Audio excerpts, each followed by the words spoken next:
Cempinang rapat-rapat agar tupai tak dapat lompat. Jikalau hadirin umat Muhammad, jawablah salam saya dengan semangat. Assalamualaikum warahmatullahi wabarakatuh. Alhamdulillahillazi ja'ala Indonesia daulatan mustaqillatan bi Pancasila ideologi wa undang-undang dasar asasan.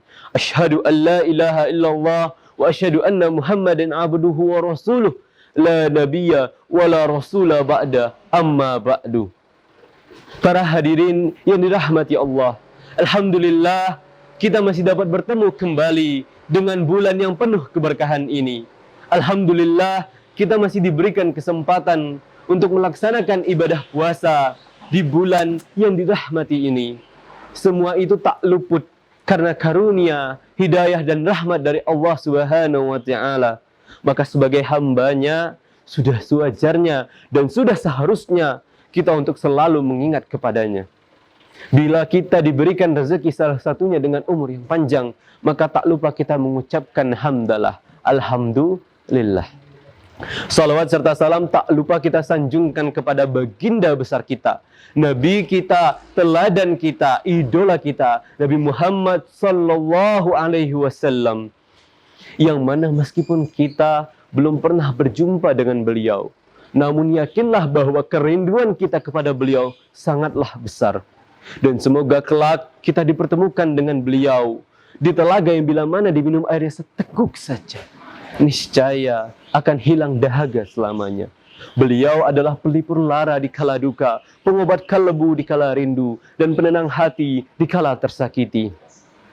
Di kesempatan yang berbahagia ini, saya ingin mengajak hadirin sekalian, terutama para pemuda, untuk merenungkan apa makna dari para pemuda itu sendiri untuk kemajuan umat dan bangsa kita.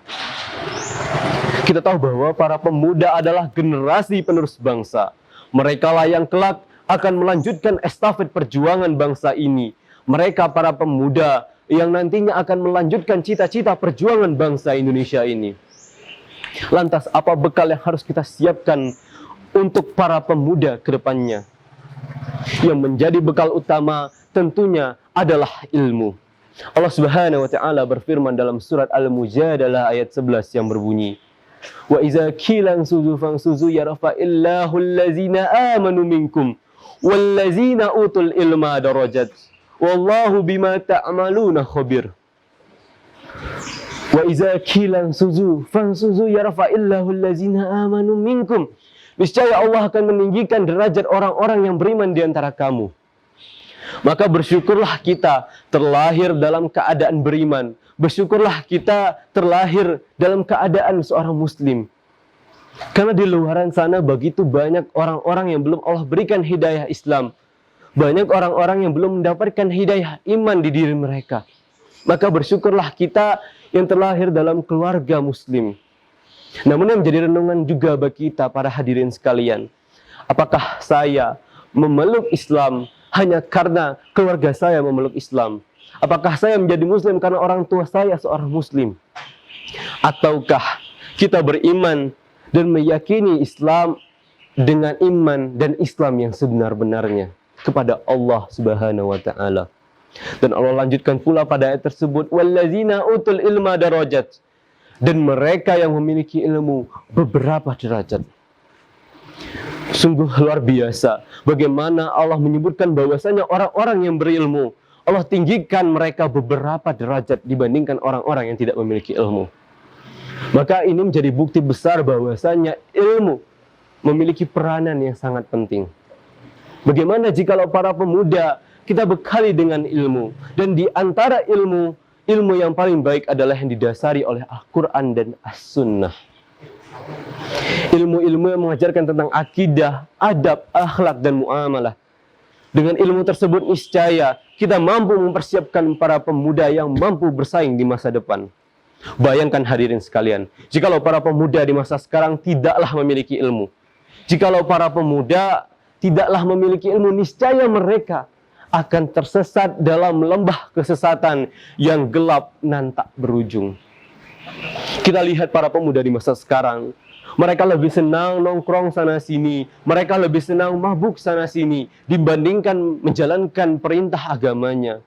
Mereka lebih senang melaksanakan maksiat daripada beribadah kepada Allah Subhanahu wa taala. Kita lihat para wanita di masa sekarang. Mereka lebih senang menebalkan dempulnya, menampakkan auratnya daripada berlomba-lomba menebalkan keimanan mereka. Kita lihat para pemuda yang lebih senang pergi ke tempat-tempat hiburan, joget sana-sini daripada mereka pergi ke pengajian agama, daripada mereka menuntut ilmu di halaqah ilmu. Sungguh miris hadirin sekalian. Apakah ini para pemuda generasi yang akan meneruskan estafet perjuangan bangsa dan agama ini? Allah Subhanahu wa taala berfirman dalam surat Al-Kahfi ayat 13 sampai dengan 14 yang berbunyi, "Nahnu naqussu 'alaika naba'ahum bil haqq innahum fityatun amanu bi rabbihim wa zidnahum huda wa rabatna 'ala qulubihim iz qamu faqalu rabbuna rabbus samawati wal ard lan nad'u min dunihi ilahan laqad qulna iza syatata." Dan sungguhnya kami telah menceritakan kepada Muhammad cerita ini dengan sebenar-benarnya. Sesungguhnya mereka adalah pemuda-pemuda yang beriman kepada Tuhan mereka. Dan pada mereka pula lah kami tambah petunjuk. Dan kami teguhkan hati mereka sewaktu mereka berdiri. Lalu mereka seraya berkata, Tuhan kami adalah Tuhan langit dan bumi. Dan kami sekali-sekali tidaklah menyeru Tuhan selain Dia.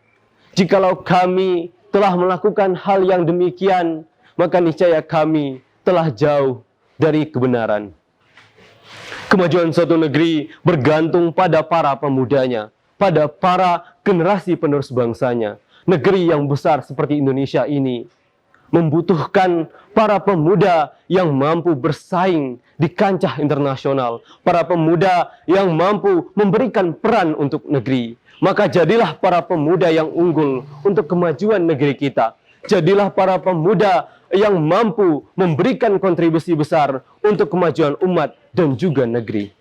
Mungkin sekian kultum yang bisa saya sampaikan pada hari ini. Sebelum saya mengakhiri, izinkan saya membawakan sebuah pantun. Jalan-jalan ke Gunung Kidul, tidak lupa mencari belalang. Jadilah remaja Islami yang unggul untuk mewujudkan Indonesia yang gemilang. Demikianlah yang bisa saya sampaikan. Lebih dan kurangnya saya mohon maaf. Nun wal qalami wa ma yasturun. Fastabiqul khairat. Wassalamualaikum warahmatullahi wabarakatuh.